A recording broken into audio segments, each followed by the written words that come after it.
Meskipun ada resiko gagal panen tetap nyaman, Mas. Tetap nyaman, itu udah resiko. Sama juga di laut juga punya resiko tersendiri.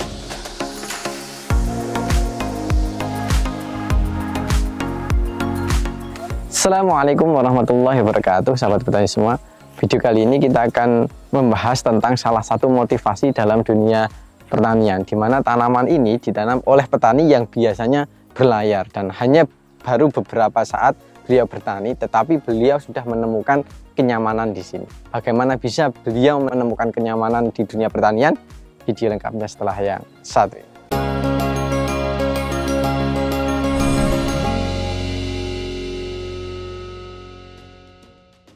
Oke, baik sahabat petani semua, kembali lagi bersama saya Zaki di channel Mitra Petani TV.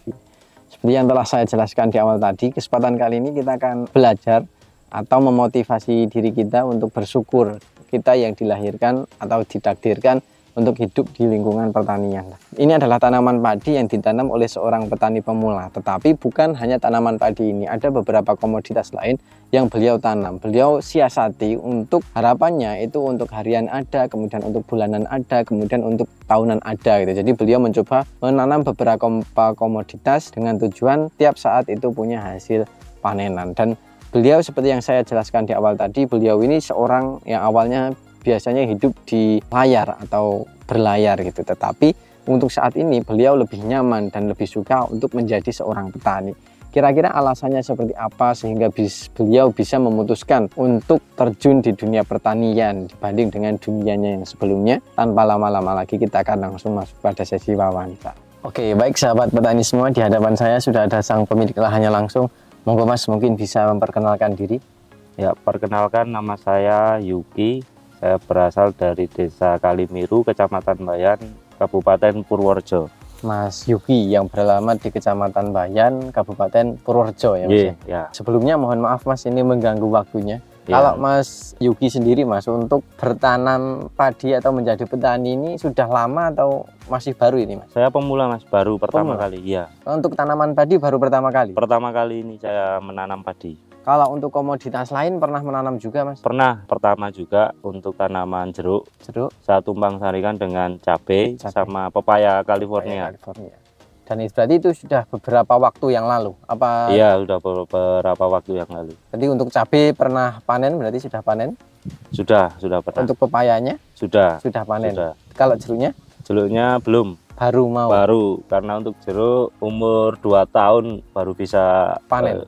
Dibuahkan. Berarti untuk bertani itu sebenarnya bukan benar-benar baru, tapi kemarin sudah mencoba menanam beberapa komoditas ya Mas. Iya. Ada tanaman buah, di situ ada buah jeruk, kemudian ada pepaya, kalau pepayanya sudah panen, kemudian ada juga cabai, kemudian ini ada tanaman padi. Ada 4 komoditas yang menurut kami cukup berbeda. Kalau melihat dari perawatan dan hasilnya Mas, sejauh ini mana yang menurut Mas Yuki itu paling potensi atau ingin dilanjutkan, atau memang sengaja dibagi menjadi beberapa komoditas seperti itu Mas? Kalau untuk hasil polowijo Mas, lebih terlihat lebih enak juga. Cuman untuk perawatan sedikit lebih rumit ya. Kalau padi kan gampang ibaratnya, untuk menanam paling untuk penyepraian aja gitu. Pemupukan 2 kali. Jadi kalau yang dari segi perawatan padi jauh lebih lebih mudah. Tapi untuk hasil yang dihasilkan mungkin tidak sebanyak kalau palawija. Iya, palawija. Karena memang tingkat kerumitan atau kesulitan itu biasanya berbanding lurus dengan keuntungan yang dihasilkan gitu ya Mas. Semakin rumit biasanya hasilnya akan semakin tinggi. Iya. Dan kalau untuk Mas Yuki sendiri berarti tetap akan menanam komoditas yang lain Mas, seperti cabai juga masih tetap menanam Mas? Iya, tetap menanam. Tetap menanam, kemudian buah-buahan juga masih tetap menanam gitu ya. Kalau untuk tanaman padi ini memang ada lahan yang dikhususkan untuk tanam padi. Iya, betul. Baru perdana dalam bertani ini. Sebelumnya profesinya itu apa Mas? Sebelumnya perantau saya atau ya perantau. Saya bekerja di kapal. Jadi kebetulan saat ini terus pindah untuk menjadi petani. Di pelayaran itu berapa tahun Mas? Kurang lebih ada 17 tahun ya.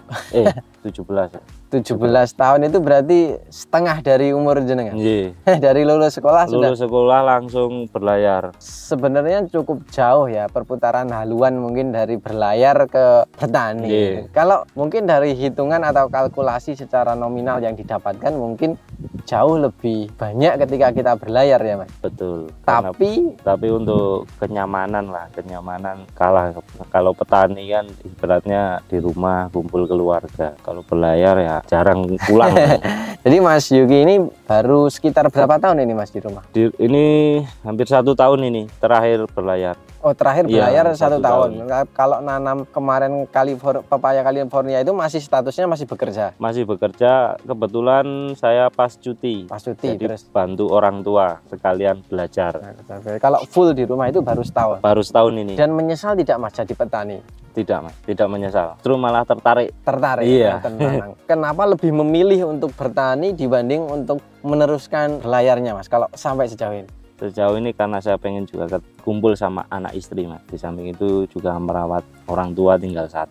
Kemudian kalau melihat dari hasil pertanian, meskipun hasil yang didapatkan itu tidak pasti, tapi tingkat kenyamanannya itu ada. Betul, kenyamanan. Jadi salah satu yang paling didapat di sini adalah tingkat kenyamanannya. Ya. Jadi Mas Yuki mungkin baru 1 tahun ya Mas, tepatnya untuk full di dunia pertanian. Mungkin secara pendapatan atau profit tidak sebanyak kemarin merantau, tapi dari tingkat kenyamanan jauh lebih nyaman. Meskipun ada resiko gagal panen tetap nyaman Mas. Tetap nyaman, itu udah resiko. Sama juga di laut juga mempunyai resiko tersendiri. Paling tidak dari kenyamanan itu sudah didapatkan gitu ya Mas. Betul. Dan mungkin itu kalau dirupiahkan harganya juga jauh lebih mahal. Iya.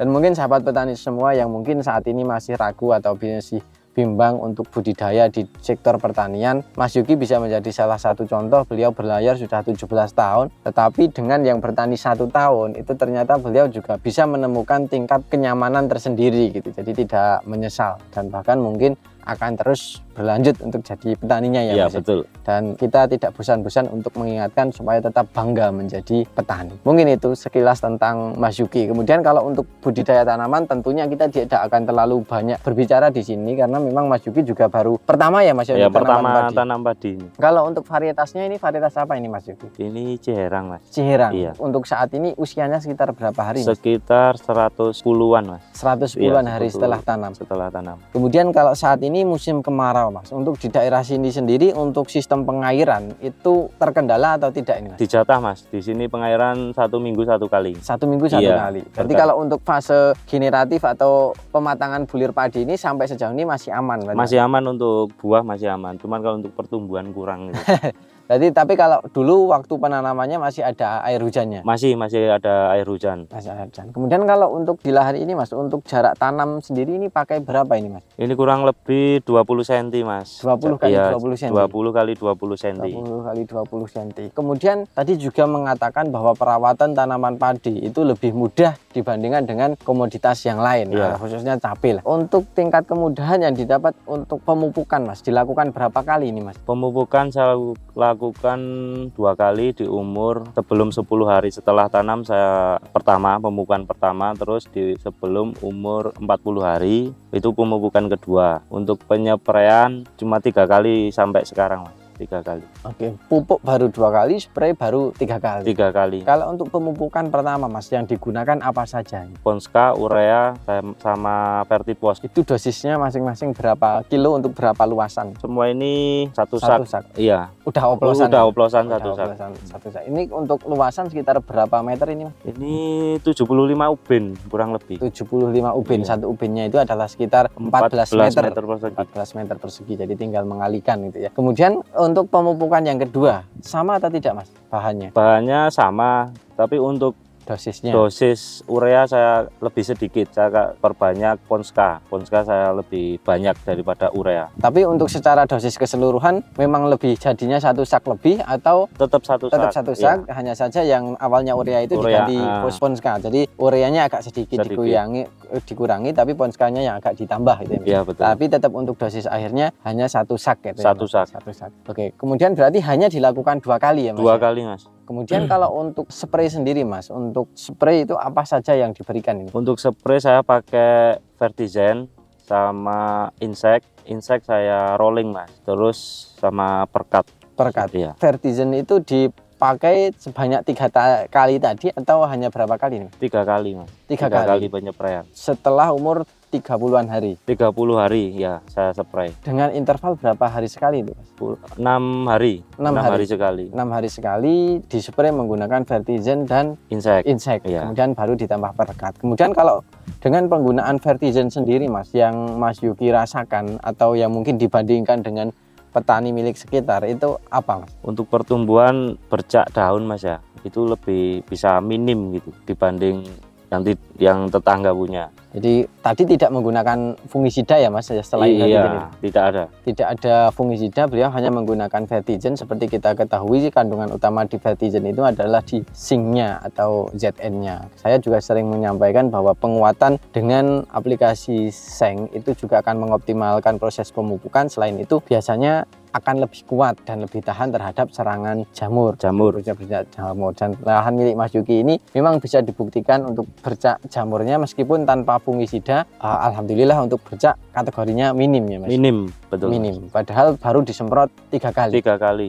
Dosisnya berapa itu, Mas? Untuk Vertizen 1 tangki 16 liter saya kasih 1 sendok makan. 1 sendok makan. Kemudian 3 kali penyemprotan itu dosisnya sama. Sama semua. Sama. Kemudian kalau untuk insek, Mas, tadi yang digunakan apa dan apa? Kalau tidak salah bilangnya di rolling itu. Rolling Abamectin terus sama Dimetoat. Dimetoat.